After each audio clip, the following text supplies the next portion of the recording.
What's up, guys? Golden Knight here. If you draw frequently, there is a great chance that your own body is paying a silent price for it. It is not something that appears from one day to the next. Most of the time it starts as a small discomfort in the wrist, a slight tension in the shoulder, a strange tiredness in the hand after a few hours of drawing. You ignore it. You keep going. After all, drawing is something you love to do. But the problem is that many artists develop extremely bad physical habits without realizing it. Habits that seem normal. Habits that everyone around them also does. And that is exactly why they go unnoticed for years, until the body starts demanding payment. What many people do not realize is that drawing is not only a creative activity. It is also a repetitive physical activity. And like any repetitive activity, it can strengthen your body or slowly destroy it, depending on how you do it. In this video, we are going to reveal some of the most common habits artists develop while drawing, habits that your body is probably begging you to stop right now. Some of them seem small, almost insignificant. But over time, these exact details are what determine whether you will be able to draw comfortably for decades, or start feeling pain every time you pick up a pencil. Holding the pencil too tightly. The problem with holding the pencil with excessive force goes far beyond physical discomfort, which is already real and progressive. The tension in the fingers travels up the tendon, passes through the wrist, reaches the forearm, and eventually compromises the shoulder. Artists who spend years with this pattern frequently develop chronic pain that they attribute to the volume of practice, when in reality the cause is the mechanical quality of each hour they spent drawing. But the most immediate impact, what you feel in the result before you feel it in pain, is the loss of sensitivity and fluidity. A tense hand cannot make long and controlled lines. It makes short, nervous strokes, built-in segments because the locked wrist does not let the arm glide. The way to begin reversing this is not to monitor the pressure all the time, because that creates another kind of tension. It is to create the habit of pausing before you start drawing and consciously relaxing the hand. Shake your fingers. Breathe. Hold the pencil farther back, farther from the tip, which naturally forces a lighter support. And then, during the drawing, learn to recognize the sign that the tension has returned, which is usually the feeling that the strokes are becoming shorter and overly controlled. That is the moment to stop, relax, and begin again with less force. Drawing only with the fingers and the wrist. When someone starts drawing, the fingers are the first to take control. It makes perfect sense. The fingers are the part of the body that we use for precision tasks from childhood, for writing, for picking up small objects, for doing anything that requires detail. The problem is that drawing is not writing. And confusing the two movements for years is one of the most limiting mistakes an artist can carry. The wrist and fingers are small structures, with a small range of motion and with muscles designed for precision on a reduced scale. When you use only them to draw, you are essentially trying to build something big with tools made to do small things. Drawing with the whole arm is a change that feels strange at first because it goes against everything the body has learned to associate with control. When you start moving the shoulder, using the elbow as a pivot, letting the arm glide across the paper instead of holding everything at the fingertips, the initial feeling is one of loss of precision. But what is happening is the discovery of a scale of movement that you have never used, and like every new skill, it needs time to be integrated before it feels natural.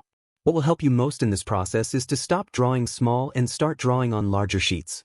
Artists who draw with the whole arm do not give up the precision of the fingers. They use both things at different moments. The arm for large gestures, for long lines, for structure and proportion. The fingers for details, for finishing, for the moments when the scale really calls for reduced precision.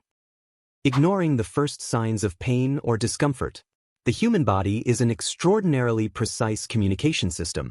It does not wake up one day with a serious injury without having warned you first. It warns you in advance. The problem is that these warnings come in a language that most people have learned to ignore through a combination of focus, passion, and a culture that glorifies the idea of pushing through discomfort as if that were evidence of dedication. A slight tingling in the fingers after an hour of drawing. A tension that appears at the base of the neck when the session gets longer. A specific fatigue in the forearm that you have learned to distinguish from general tiredness, but that you still push aside and keep going. Each of these signs is a message. And every time you ignore a message, the body is forced to turn up the volume the next time. The progression of a repetitive strain injury is rarely dramatic at the beginning. It begins exactly in these moments of mild discomfort that seem not to deserve attention. A discomfort that appears after 2 hours turns into a discomfort that appears after 1 hour. Then after 30 minutes. then after 10.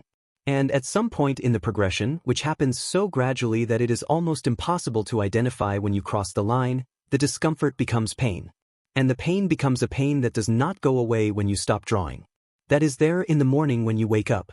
That interferes with tasks that have nothing to do with drawing. Learning to listen to the body does not mean stopping at the slightest sign of effort. It means developing the ability to distinguish between the normal effort of a sustained physical activity and the specific signal that something is being overloaded beyond what it can recover from. Drawing for hours without taking any breaks. There is a huge difference between protecting creative flow and confusing exhaustion with dedication.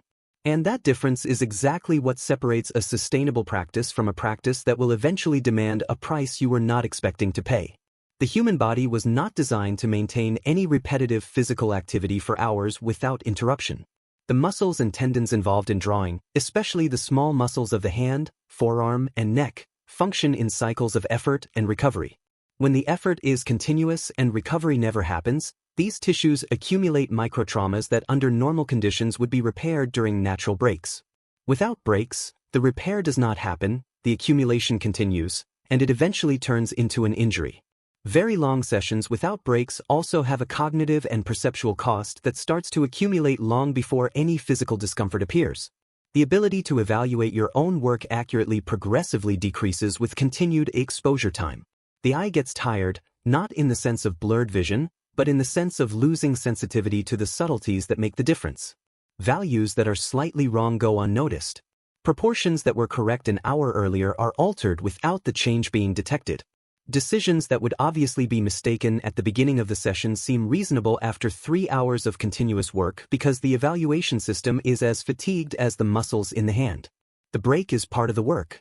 Research on motor learning, which is exactly what drawing involves, consistently shows that rest periods interspersed with practice not only protect the body, but accelerate the consolidation of learning. It is during rest that the nervous system processes and integrates what was practiced.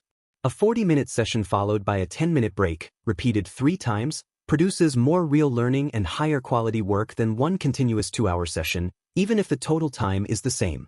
And this is not a theory to justify laziness.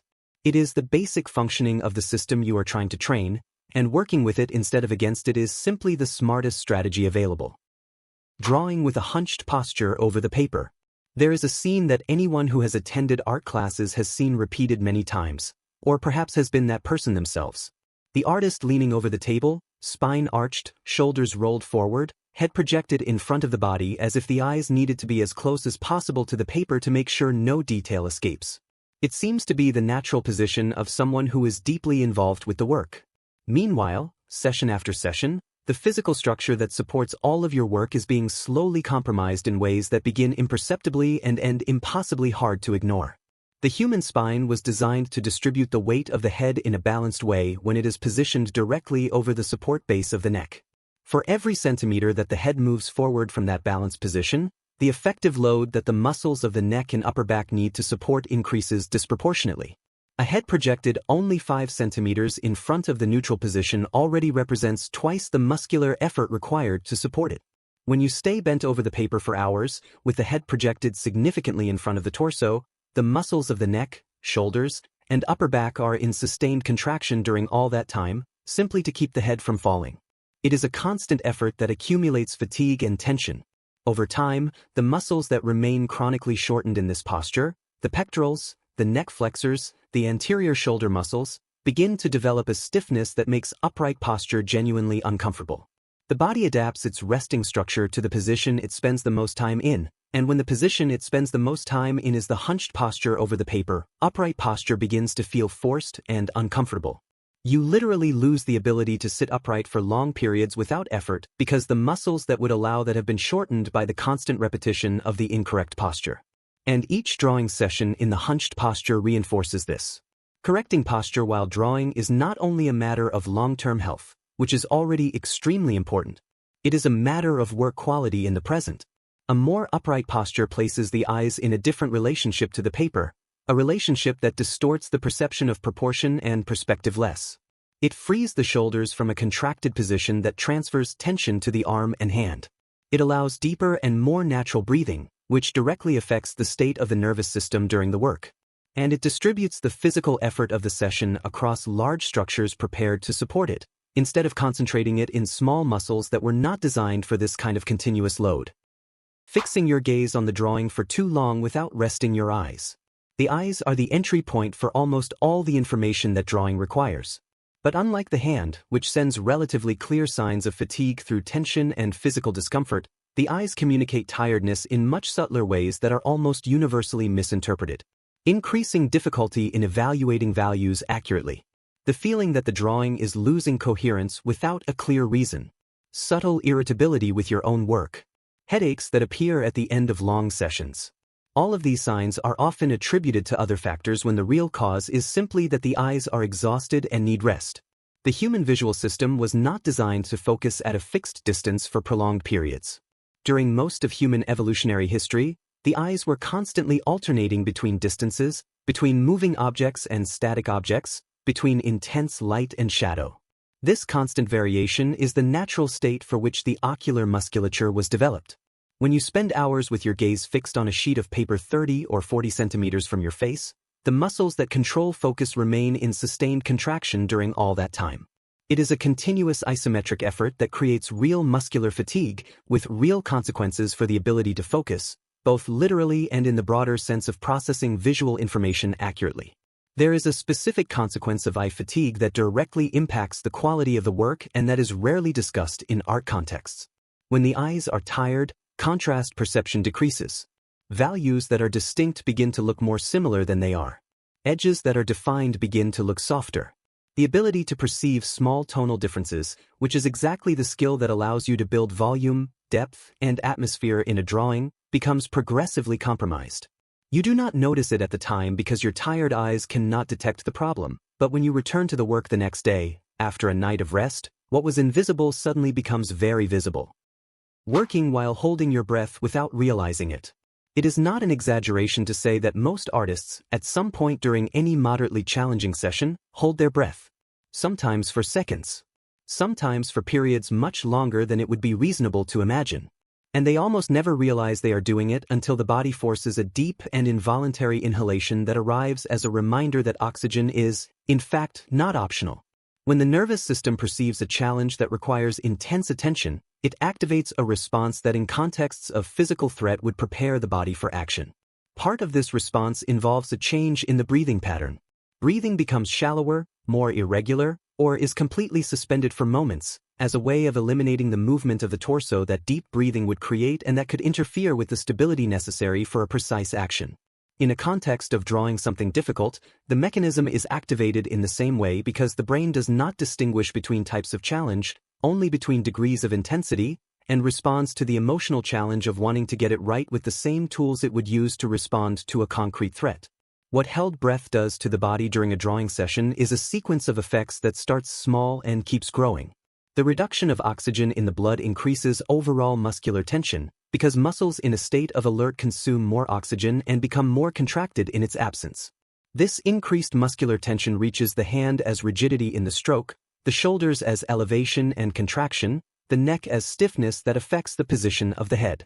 The nervous system, receiving signals of tension from multiple parts of the body simultaneously, interprets this as confirmation that the state of alert is appropriate and maintains or intensifies the response that caused the problem in the first place.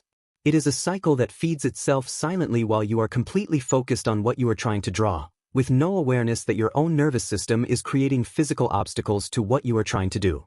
Learning to maintain deep and conscious breathing during drawing is not only a wellness practice. It is a way of guaranteeing access to the mental state that produces the best work you are capable of doing. Ignoring the height of the table and the chair. The incorrect height of the table creates a chain of postural compensations that you are making automatically in every session, and the incorrect height of the chair ensures that these compensations are permanent and progressive instead of occasional and reversible. The relationship between the height of the chair and the height of the table determines the angle of the elbow when you work, and that angle has direct consequences throughout the entire muscular chain above and below it. A table that is too high forces the shoulders to rise so that the arm reaches the work surface at a functional angle. Chronically elevated shoulders create tension in the trapezius, in the neck, and in the muscles that connect the scapula to the spine. A table that is too low forces an exaggerated curvature of the spine so that the eyes get close enough to the work, and that exaggerated curvature creates exactly the posture problems that were discussed earlier. You may remember to sit upright 50 times during a session, but if the table is at the wrong height, sitting upright is genuinely uncomfortable and unsustainable, and the body will inevitably return to the position that the organization of the environment favors. The chair has an equally critical role that goes beyond height. The depth of the seat, the lumbar support, the angle of the backrest, all of this determines how the weight of the torso is distributed during hours of seated work. A chair that is too deep causes the edge of the seat to press against the back of the knees, which restricts circulation in the legs and creates a pressure that begins as mild discomfort and ends as numbness and fatigue that you attribute to the time spent sitting. A chair without adequate lumbar support leaves the lumbar spine without anchoring, which makes the back muscles take on the stabilization work that the chair should be doing, creating deep muscular fatigue in a region that should be resting while the hands work. What changes when the height of the table and the chair are correct is not only comfort, although comfort changes quite dramatically. What changes is the amount of energy the body needs to spend during each session, energy that is no longer available for the work itself. An ergonomically appropriate setup does not turn you into a better artist overnight, but it removes a layer of unnecessary physical effort that was present in every hour of practice without your knowing it. And over months and years, the difference between practicing with this constant friction and practicing without it accumulates in ways that are difficult to quantify but impossible to ignore when you finally experience both states and realize how much energy was being silently consumed by a table that was 3 centimeters above the ideal. If this video helped you in any way, don't forget to leave a like, subscribe to the channel, and turn on the notification bell so you don't miss the next ones. Thanks so much for watching all the way through. Don't forget to take a look at the description. There are several important links there that can help you even more. See you in the next video.